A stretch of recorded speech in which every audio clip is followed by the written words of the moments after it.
मामा? कुछ नहीं, तुम लोग पढ़ाई करो। हाँ माँ, हमारी गर्मियों की छुट्टियाँ आने वाली है, आप हमें बाबूजी के पास शहर लेके जाओगे? नहीं बेटा, इस बार हम लोग नहीं जा पाएंगे। हाँ पर क्यों नहीं माँ? आपने तो बोला था कि हम बाबूजी से मिलने शहर जाएंगे। अरे काहे झूठा दिलासा दे रही हो इन बच्चे को? पता काहे नहीं देते कि इनका बाबा वापस नहीं आने वाला? जीजी, आपको जो कुछ भी कहना है हमसे कहिए। काहे बच्चों के दिमाग में उल्टा सीधा भर रहे हैं? अरे तुमको तो कछु कहना ही बेकार है। जाने वाला तो चला गया और तुम सबका बोझ हमरे मत्थे मर गया। खिलाओ पिलाओ भी, ऊपर से पढ़ाई लिखाई का खर्चा भी। सुन लो तुम लोग, अब से तुम दोनों में से कोई स्कूल नहीं जाएगा। रमा, तुम्हें मना किया है ना, इनको तंग मत किया करो। चलो भीतर, भीतर चलो। सुलेखा, तुम इसकी बातों का बुरा मत माना करो। मैं हूं ना, सब देख लूंगा। बच्चों तुम बैठो, पढ़ाई करो, चलो।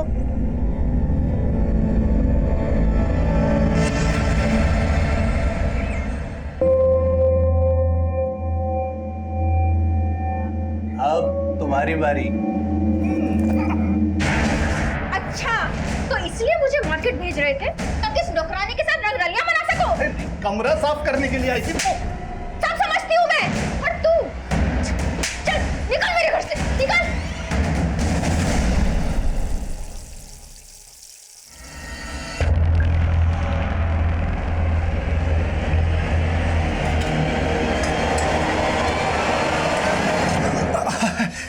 अरे छुटकी और गुड्डी कहाँ है? जो स्कूल गए। फिर क्या सोचा है जिंदगी के बारे में? मेरा मतलब अकेली रहती हो, पति के बिना अच्छा नहीं लगता होगा ना। अब देखो, तुम्हारी बिटिया का पालन पोषण कर रहे हैं, उसके बदले में कुछ तो चाहिए ना। बात सुनो, देखो सो के मनाओ, हमने तुम्हें इस घर से बाहर नहीं जाने दिया। हमारी बात मान लो, सब आगे अच्छा ही होगा। सुन रही हो? क्या चल रहा है सब? कुछ नहीं। देखो, तुमने ठीक कहा था, इस पर रहम नहीं करना चाहिए था। हमसे गंदा रिश्ता बनाना चाहती है। देखो, गलत बात तो आप कर रहे थे जीजी। हमको क्या समझ में नहीं आता कि क्यों हमसे मीठा मीठा बोलते हैं। देखिए जीजी, हमारा घर जमीन, हमारा हिस्सा दे दीजिए। हम अपने बच्चों का पालन पोषण खुद कर लेंगे। हिस्सा? क्या बोली तुम? हिस्सा चाहिए तुमको? तुम्हारा शरीर का ना बोटे बोटे नोच करके ना तुम्हारा हिस्सा कर देंगे। एक तो हमारे पति पे डोरे डाल रही हो, ऊपर से हिस्सा मांगती हो। नहीं जीजी, जीजी हमारी बात तो है ना, हमारी बात तो सुन लीजिए। जीजी जीजी जीजी जीजी ठीक हो ना? जीजी जीजी, ये कुलच्छनी डायन है, डायन। मेरी पत्नी पेट से थी और इसने उस पर हाथ रखा, मेरा बच्चा मर गया। इसने मेरे भाई की जिंदगी भी खराब की है। मैं कहता हूँ पूरे गांव पे शाप है, ये शाप है। हाँ सरपंच साहब, ये हमारे घर आई तो हमारा बच्चा बीमार पड़ गया। हाँ, इन्होंने मेरी गाय को छुआ, गाय ने दूध देना बंद कर दिया। हाँ सरपंच साहब, ये डायन है, डायन। आप लोग शांत हो जाइए, पंचायत अपना फैसला सुनाती है। आज से अवध सिंह की पत्नी सुलेखा खा इस गांव में हुक्का पानी बंद किया जाता है। ना ही इसे कोई राशन देगा और ना ही इसकी कोई मदद करेगा। अगर किसी ने इसकी मदद करने की कोशिश की तो उसका भी हुक्का पानी बंद। आने वाले 7 दिनों में अगर यहाँ पर कोई अशुभ घटना हुई तो इस डायन को निर्वस्त्र करके पूरे गांव में घुमाया जाएगा। हाँ हाँ, बिल्कुल सही फैसला है पंचायत का, बहुत सही फैसला है सरपंच साहब।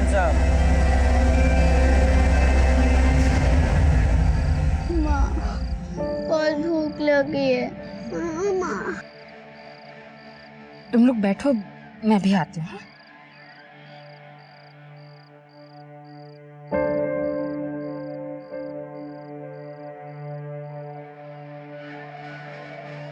ये लो गुड़ का पानी, तुम दोनों थोड़ा थोड़ा पी लो। हाँ लो। माँ, गुड़ का पानी नहीं, दाल भात। माँ,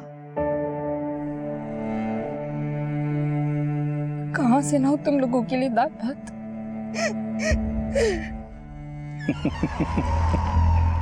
हमको आंख दिखाना कितनी बड़ी गलती थी। हाँ? पेट भर रहे थे हम तुम्हारा, और तुमने तो अपने पांव पे ही कुल्हाड़ी मार दी। तो अब भी चाहे ना तो मैं तेरा और तेरे बच्चों का पेट भर सकता हूं।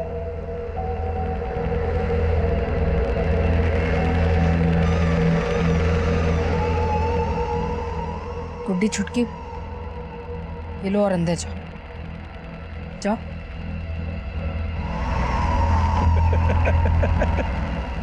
अरे वाह, तू तो बहुत जल्दी मान गई है।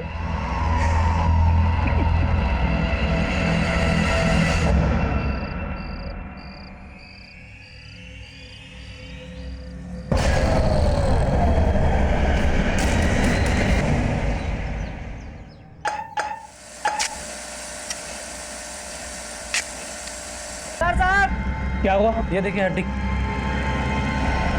एक काम करो, पूरा खोदो।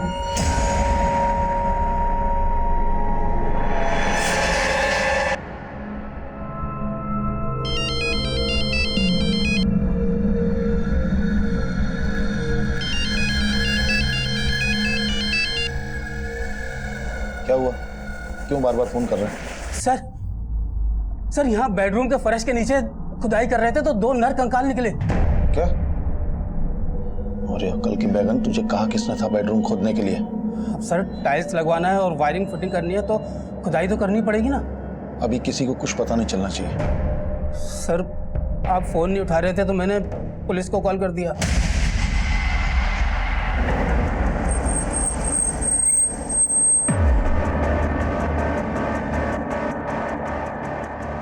सर अंदर क्या हुआ है हमें जानना है। सर प्लीज बात करने दीजिए सर।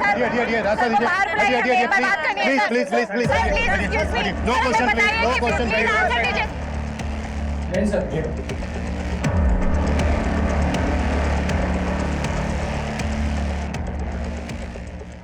सर इस घर का मालिक मनोहर लाल है और इस घर में जो ठेकेदार काम कर रहा है उसी ने मनोहर लाल को इन्फॉर्म किया था। देखो कुछ मिलता है के अंदर। सर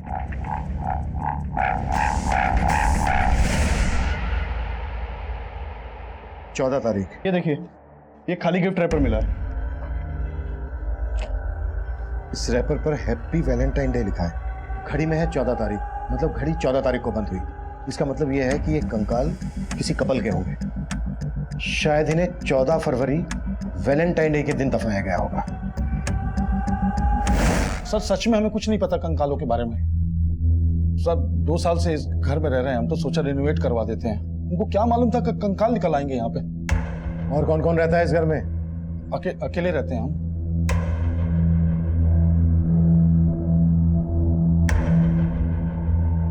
राठी, जिनके कंकाल है उन्हें कितने समय पहले दफनाया गया होगा? अभी ये बात बताना मुश्किल है सर। सर किसी भी बॉडी को 1 साल दफनाने के बाद वो कंकाल में बदल जाती है। Thank you. राना के कुंडे निकालो।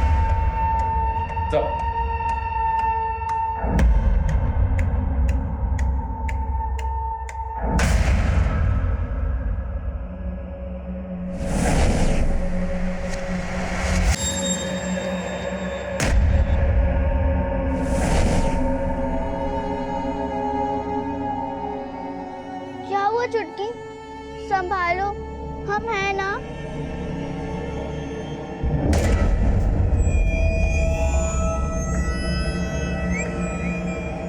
सर इस मकान की खुदाई में हमें 2 तरह के कंक्रीट मिले। एक जो इस मकान की कंस्ट्रक्शन के टाइम पे यूज हुआ और एक उसके बाद का। मतलब ये हत्याएं इस मकान के कंस्ट्रक्शन के बाद हुई हैं, जब ये मकान बन चुका है। Yes sir. उसके बाद बेडरूम में गड्ढा खोदकर इन लाशों को दफना दिया गया और उसके बाद कंक्रीट और टाइल से उसको कवर कर दिया गया। शर्मा, पता करो ये मकान कब बना था। कंकाल के साथ जो हमें हैप्पी वैलेंटाइन डे लिखा हुआ रैपर मिला है और 14 तारीख को बंद हुई घड़ी मिली है। 14 फरवरी और उसके आसपास की जितनी भी मिसिंग कंप्लेन है आसपास के सभी थानों में पता कर। आवाज लग रही है डियर आसम। बिजलियाँ गिराने का इरादा है। तुम्हारे लिए गिफ्ट लेकर आया हूँ ये, पर इसे यहाँ मत खोलना, घर जाके। एक मिनट, एक अर्जेंट फोन है। हाँ तो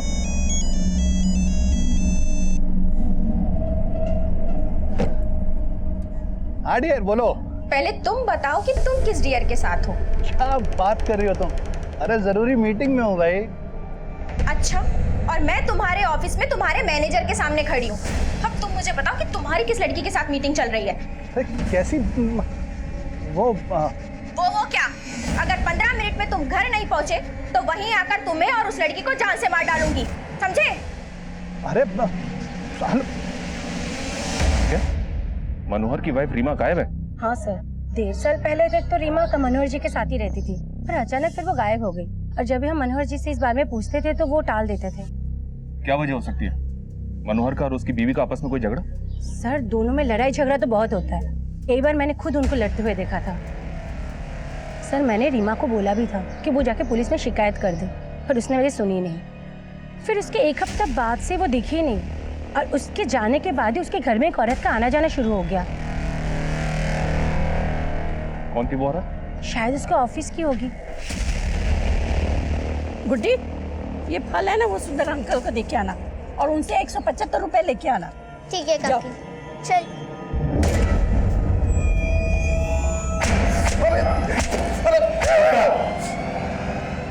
चल मजा शुरू। सर, जरूर आपके किसी ने कान भरे हैं सर। हमने अपनी बीवी को मारा ही नहीं है सर, वो खुद हमें छोड़ के चली गई। आजकल कहाँ है रीमा? सर, हमको मालूम नहीं सर। तेरी पूरी पोल पट्टी खुल गई है। धोखा दे रहा था ना अपनी बीवी को? सर, आप जिस औरत की बात कर रहे हैं वो हमारी कलीग थी सर, मीनाक्षी। हम और वो अच्छे दोस्त हैं सर। धोखा तो हमारी बीवी ने हमको दिया है सर। हमारे ऑफिस में एक हमारे जूनियर रोहन के साथ उसका चक्कर चल रहा था सर।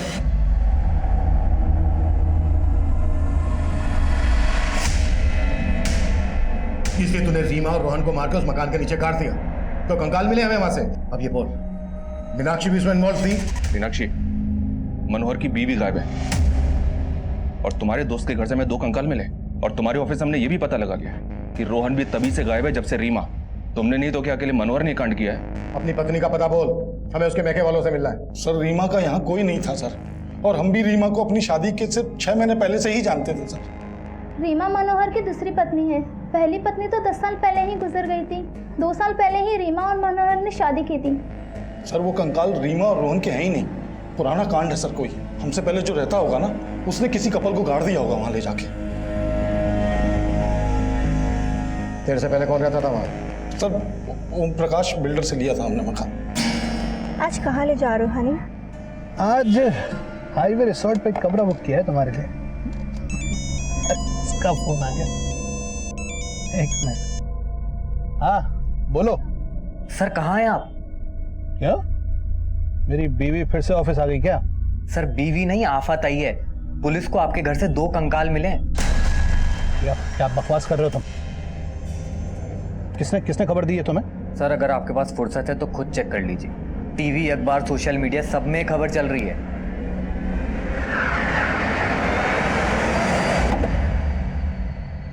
रुक, पैसे लेके आता हूँ।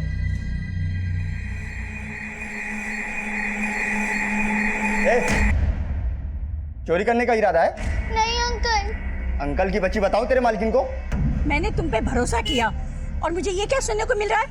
तुम चोरी कर रही थी? नहीं काकी। मैं कम इन सर? यस कम इन। सर, मैं रजिस्ट्रार ऑफिस में रजिस्ट्रार से मिला था, तो पता चला कि वो मकान 10 साल पहले बनाया गया था, और सबसे पहले वो मकान ओम प्रकाश नाम के बिल्डर ने बनाया था। सर, ये ओम प्रकाश, सर ओम प्रकाश ने ये मकान मोहन राकेश को बेच दिया था, और फिर 1 साल बाद इसने मोहन राकेश से वो मकान दोबारा, सर ओम प्रकाश ने कुछ महीने बाद वो मकान वापस बेच दिया मनोहर लाल को। उसे गौर करने वाली बात यह है कि ओम प्रकाश ने रीसेल में जिस दाम पर यह मकान खरीदा था उससे कम में उसे बेचा। एक बिल्डर अपने ही बनाए हुए मकान को कम कीमत पर क्यों बेचे?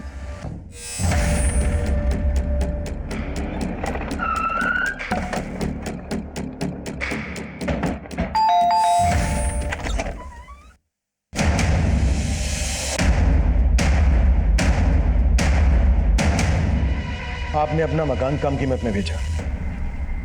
ऐसा होता नहीं है कि कोई बिल्डर खुद की बनाई हुई प्रॉपर्टी नुकसान में बेचे।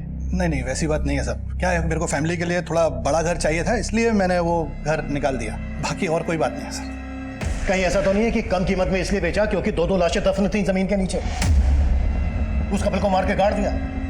कौन थे वो लोग जिनके कंकाल मिले हमें? सर ये आप क्या कह रहे हैं? मुझे कुछ भी पता नहीं है सर। मैंने वो मकान बनवाया जरूर था, लेकिन मैं कभी रहने के लिए नहीं गया। मैंने वो मकान मोहन राकेश को बेचा था सर, वो हापुड़ में रहता है। बाद में उसको वो मकान दोबारा बेचना था तो मैंने खरीद लिया सर।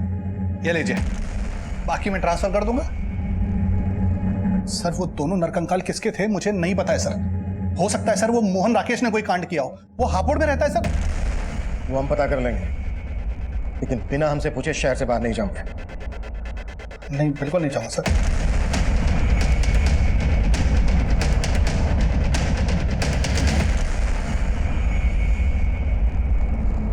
अच्छे से छिलना और छोटा छोटा काटना, ध्यान से, जल्दी कर।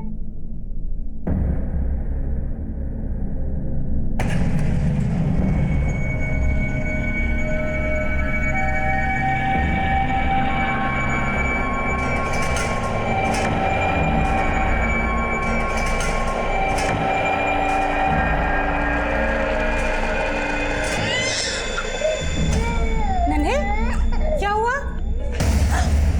नन्हे,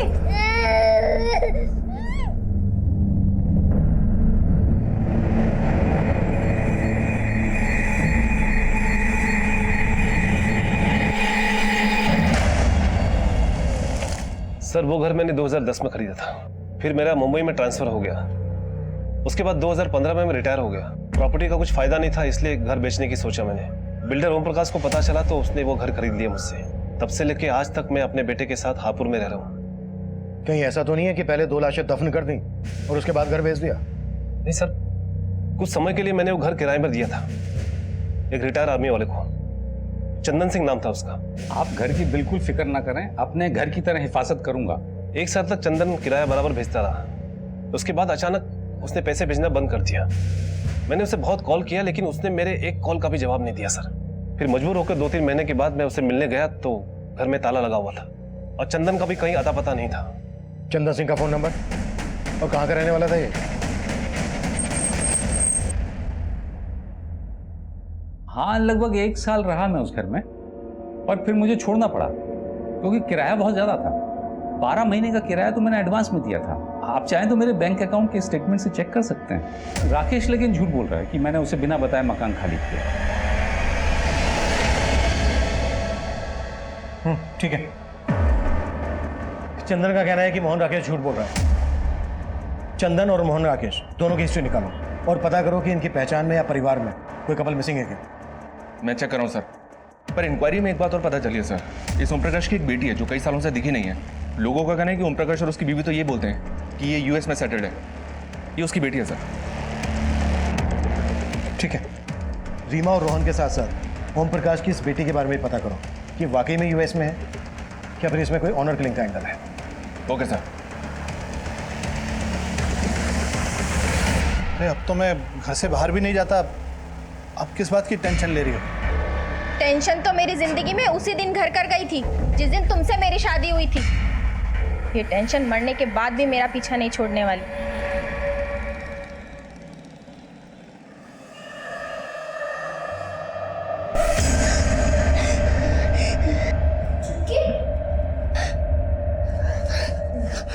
क्या हुआ चुटकी? फिर से वही सपना देखो? चुटकी चुप हो जा। चुटकी कुछ नहीं हुआ। क्या हो रहा है ये? कुछ नहीं, वो बच्चे ने भयानक सपना देखा।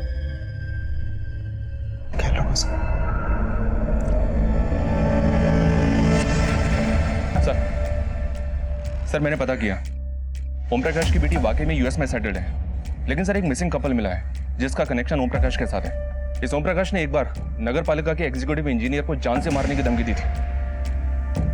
ये देखिए सर, ये वो इंजीनियर है, इसका नाम प्रताप है। इसने एफआईआर भी करवाई थी, लेकिन एफआईआर के चंद दिनों बाद ही प्रताप और उसकी पत्नी प्रीति दोनों लापता हो गए और उस केस का प्राइम सस्पेक्ट ये ओम प्रकाश ही था।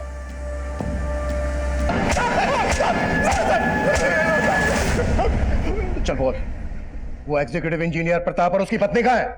बेवजह शक कर रहे हैं सर मुझ पर। सेशन कोर्ट ने भी मुझे बरी कर दिया है साहब। मेरे खिलाफ कोई सबूत नहीं मिला साहब। सबूत तो अब मिला है। तो कंकाल मिले तेरे बनाए और वो केस भी अब फिर से खुलेगा। सर बात सिर्फ इतनी सी है कि मैंने उस इंजीनियर को थोड़ा सा धमकाया था साहब। सर वो 1 नंबर का भ्रष्ट आदमी था। डिपार्टमेंटल इंक्वायरी चल रही थी सर, आप पता कर सकते हैं उसके खिलाफ। उसको लगा कि वो अरेस्ट हो जाएगा इसलिए वो गायब हो गया। साहब गाजियाबाद थाने में जाके पता भी कर सकते हैं, पर उसके गायब होने में मेरा कोई हाथ नहीं है सर। जब तक सच ना खुले ना।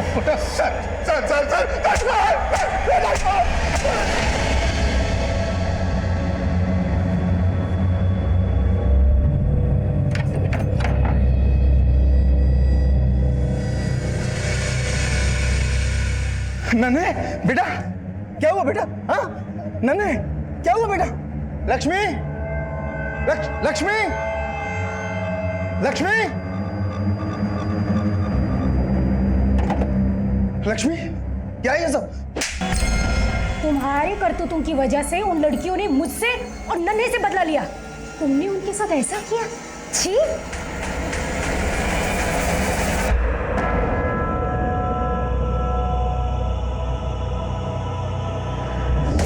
ए, रुको।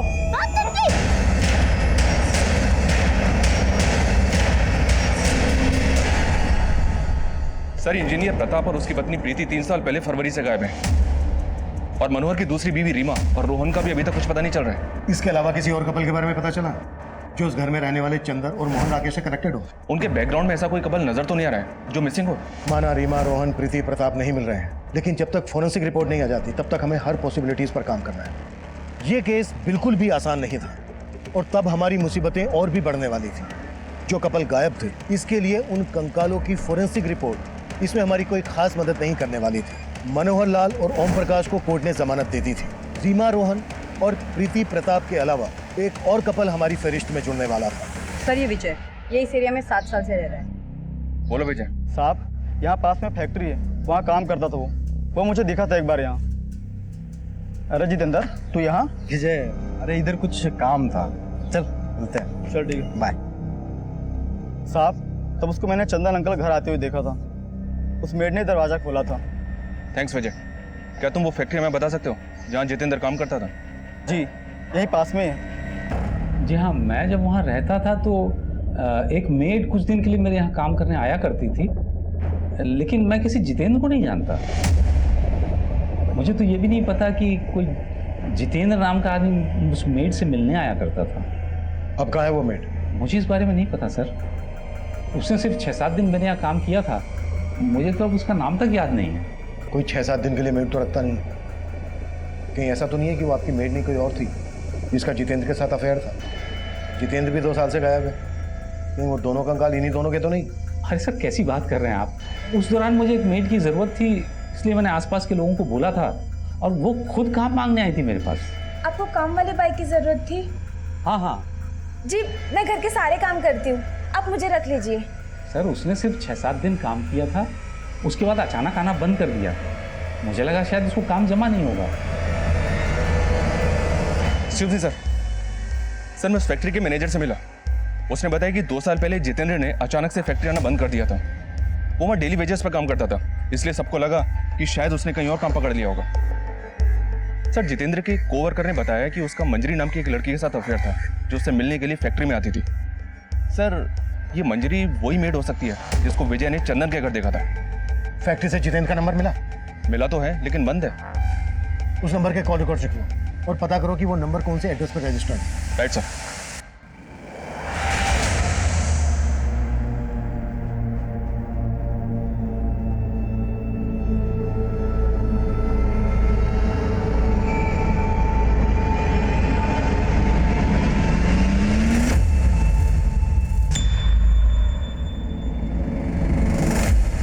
मैं कम सर?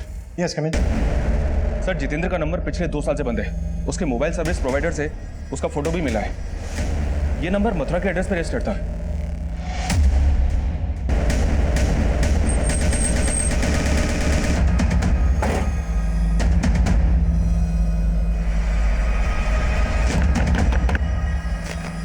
जितेंद्र जी,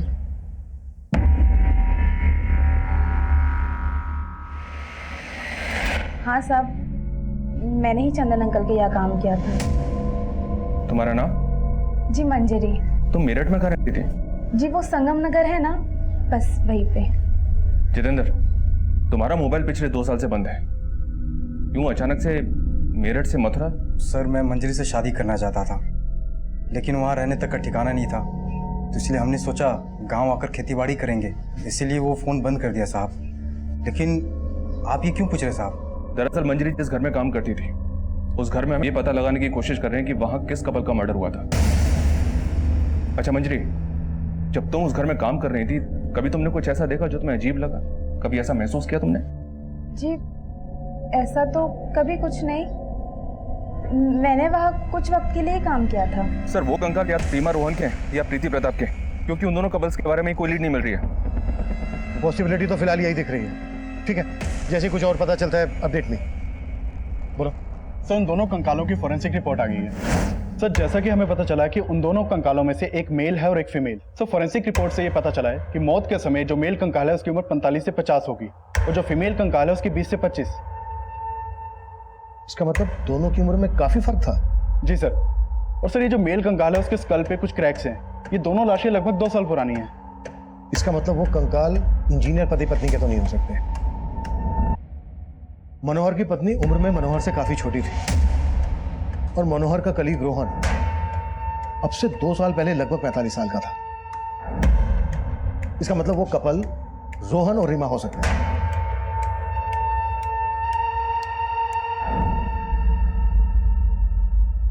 राणा, मनोहर को लेके आओ क्विक। मैं कम इन सर? यस कम इन। सर जितेंद्र और मंजरी ने जो अपना एड्रेस दिया था मेरठ का वो गलत निकला। व्हाट? मंजरी और जितेंद्र ने गलत एड्रेस दिया था?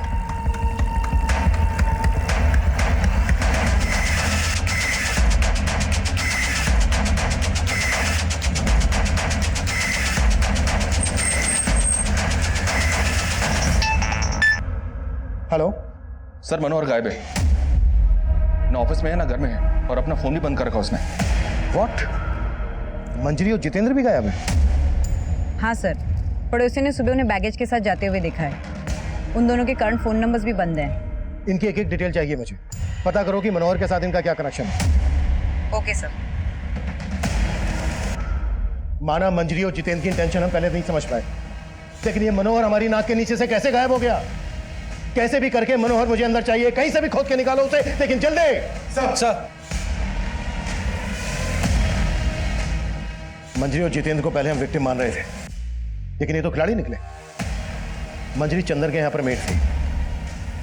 हो सकता है मंजरी ने जितेंद्र के साथ मिलकर चंदन के एब्सेंस में ये कांड किया हो। आई फील मनोहर का इन दोनों के साथ कनेक्शन होगा। इन सब के पिछले 2 साल पुराने कॉल रिकॉर्ड्स निकलवाओ जल्दी। सर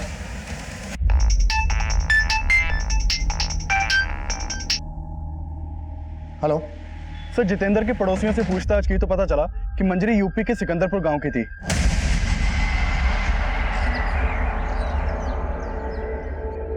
मंजरी को यहाँ गांव में पहले गुड्डी बुलाते थे। उसकी एक छोटी बहन चुटकी भी थी, उसका नाम पलक था। 10 साल पहले मैंने उनको आखिरी बार देखा था। अगर मैंने उन्हें नहीं बचाया होता तो उन बेचारियों का भी वही हश्र होता जो उनकी माँ का हुआ। अरे वाह, तू तो बहुत जल्दी मान गया।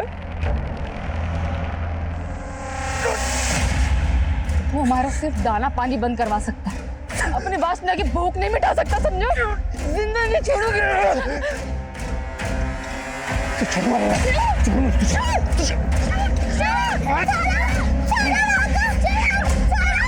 छोड़ मेरे बच्चों।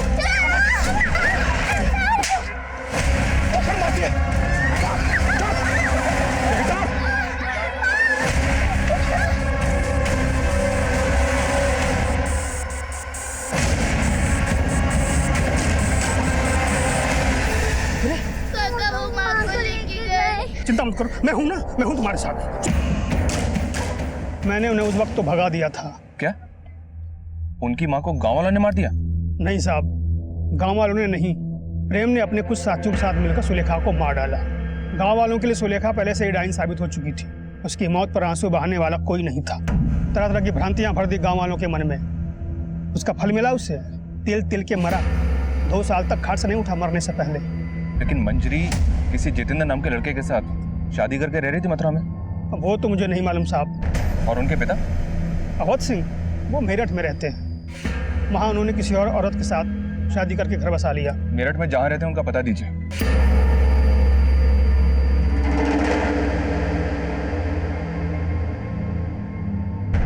अपनी माँ की हत्या के बाद वो शहर चली आई थी। उन्हें तो ये भी नहीं मालूम था कि मैं यहाँ रहता था। उनके पास मेरा एक फोटो था बस। फिर एक फल बेचने वाली औरत की मदद से उन्होंने मेरा पता लगा लिया। ये मेरी सेकंड वाइफ है लक्ष्मी। मैंने इन्हें भी नहीं बताया था कि मैं पहले से शादीशुदा था। मैं उन दोनों को घर में नौकरानी बना कर ले आया था और वो ये बर्दाश्त नहीं कर पाए कि उनकी माँ का हाथ मैंने लक्ष्मी को दिया। और उनका हक नन्हे को। फिर एक दिन गुस्से में उन्होंने लक्ष्मी को सब कुछ बता दिया। बुढ़ी, दरवाजा खोल। तुम ही हो कारण जिसके वजह से हमारे बाबूजी ने हमारी माँ को छोड़ा था। क्या? ये क्या कह रही हो तुम? हाँ, वो सिर्फ नन्हे के नहीं, वो हमारे भी बाबूजी है। और तुम हमें नौकरों की तरह मारती हो, लेकिन अब नहीं सहेंगे हम। अब हम नन्हे को मारेंगे। प्लीज मेरी बात सुन। इसमें नन्हे की क्या गलती है? मैं तो खुद भी नहीं जानती थी कि वो तुम्हारे भी बाबूजी है। प्लीज बेटा, नन्हे के साथ कुछ मत करना। वो दोनों पिघल गई थी, कसूर उनका नहीं इनका था। मैंने तो फिर भी इनको माफ कर दिया, लेकिन वो शायद कभी इनको नहीं माफ करेंगे। इस वक्त कहाँ हैं दोनों बहनें?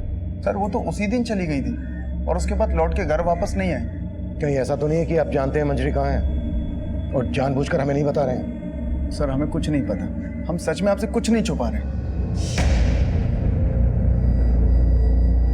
सर उस फ्रूट बेचने वाली को गुजरे भी सालों हो चुके हैं जब पलक और मंजरी काम करती थी।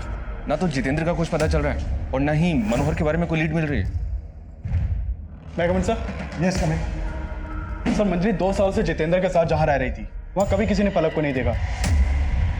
और जितेंद्र के पड़ोसियों को तो ये तक पता नहीं कि मंजरी की कोई छोटी बहन भी है। इसका मतलब मंजरी के साथ साथ उसकी छोटी बहन पलक भी 2 साल से गायब है। गायब तो मनोहर भी है सर, और उससे हमें उसकी पत्नी रीमा के बैकग्राउंड का पता नहीं चला। तुम कहना चाह रहे हो कि पलक ही रीमा है और पलक नाम बदलकर मनोहर की जिंदगी में आई। इसी वजह से जितेंद्र और मंजरी के साथ साथ मनोहर भी गायब है। अब तक जो बातें सामने आई हैं उससे तो यही लगता है कि मंजरी अपनी छोटी बहन पलक को लेकर बहुत प्रोटेक्टिव थी। अगर पलक का मर्डर हुआ है तो फिर मंजरी भागी क्यों? क्या मंजरी भी अपनी छोटी बहन पलक के मर्डर में इन्वॉल्व है? मनोहर, चंदन, जितेंद्र और मंजरी के 2 साल पुराने कॉल रिकॉर्ड्स निकाले। मनोहर का जितेंद्र और मंजरी के साथ तो कोई कनेक्शन नहीं मिला है, लेकिन चंदन, जितेंद्र और मंजरी के कॉल रिकॉर्ड्स में एक कॉमन नंबर मिला है। वो नंबर किसी सोनलाल का है। ये सोनलाल है सर, और इसका फोन भी 2 साल से बंद है।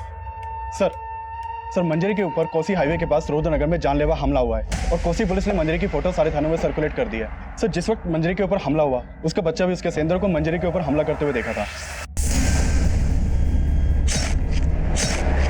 सर मंजरी जिंदा है और उसका इलाज चल रहा है और कोसी पुलिस जितेंद्र को कोसी में सब जगह ढूंढ रही है। देख, अब अगर कुछ भी छुपाया ना तो हमारे हाथ चलेंगे। ये सोहनलाल कौन है? और ये रीमा मंजरी की छोटी बहन पलक है ना? नहीं सर, ये पलक नहीं है। सर कोसी पुलिस ने जितेंद्र को अरेस्ट कर लिया है।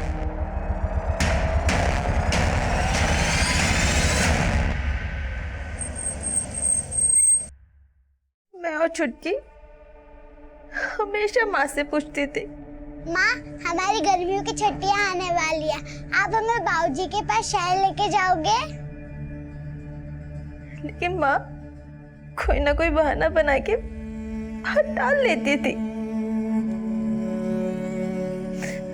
तब हमें समझ नहीं आता था माँ बाबूजी की बेवफाई की सजा काट रही थी और मेरे ताऊ तो मेरे बाबूजी से भी गई गुजर निकले। अपनी गंदी नीयत पर पर्दा डालने के लिए उन्होंने पूरे गांव के सामने मेरी माँ को डायन साबित कर दिया। आखिरी बार माँ की शक्ल भी नहीं देख पाए हम दोनों बहनें।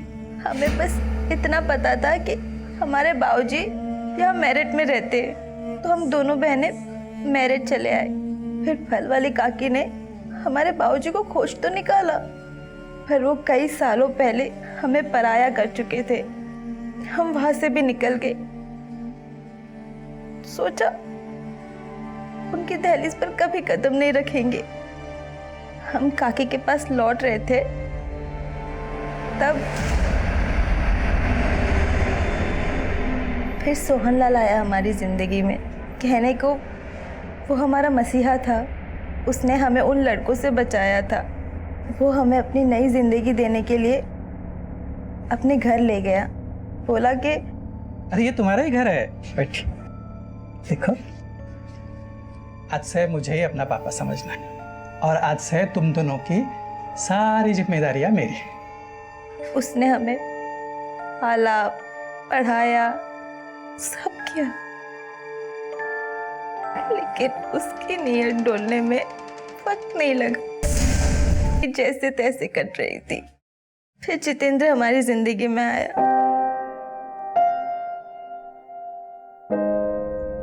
मैं मंजरी के लिए किसी हद तक जा सकता था साहब, लेकिन तब तक उसने बताया नहीं कि उसका मुंह बोला बाप सोहन लाल उसका रेप करता था।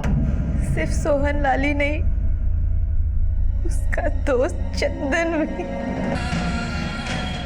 उस दिन वैलेंटाइन डे पे मंजरी चंदन के घर पे थी, मैं वहां उसको विश करने गया था साहब।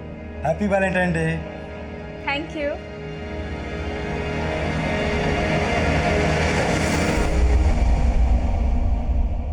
क्या हो रहा है मेरे घर पे? हाँ? एक और तू सारे तेरे इतनी मजाल, तू मेरे घर पे। अगर मैं उस शैतान को पहले ही मार देती तो आज मेरी चुटकी। साहब मैं बहुत घबरा गया था। मेरी चुटकी। जितेंद्र ने मंजरी के लिए और मैंने अपने लिए लाश वहीं गाड़ने का फैसला किया।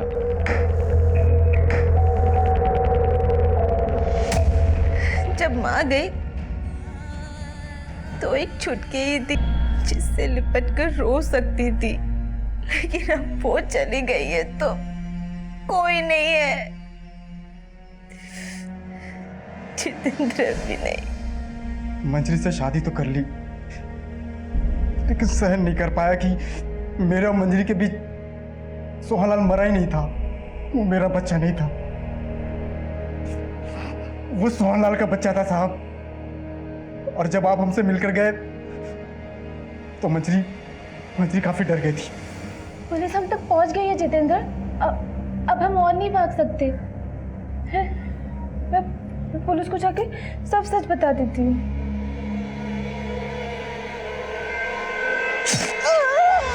मर जाती तो जरूर पछतावा होता साहब। अगर अभी कोई पछतावा नहीं है, जिंदगी ने जो दिया है सब कुछ आपके सामने रख दिया। बस इतनी सी गुजारिश है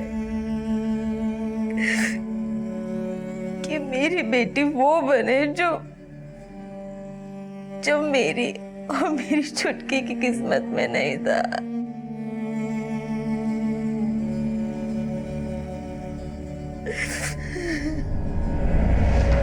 सोहनलाल एक लंजरी पहले ही हिम्मत करके मदद मांगने हमारे पास आई होती तो लेकिन इस केस की विडंबना यह है कि सोहनलाल की मौत के लिए मंजरी को सजा भुगतनी पड़ेगी।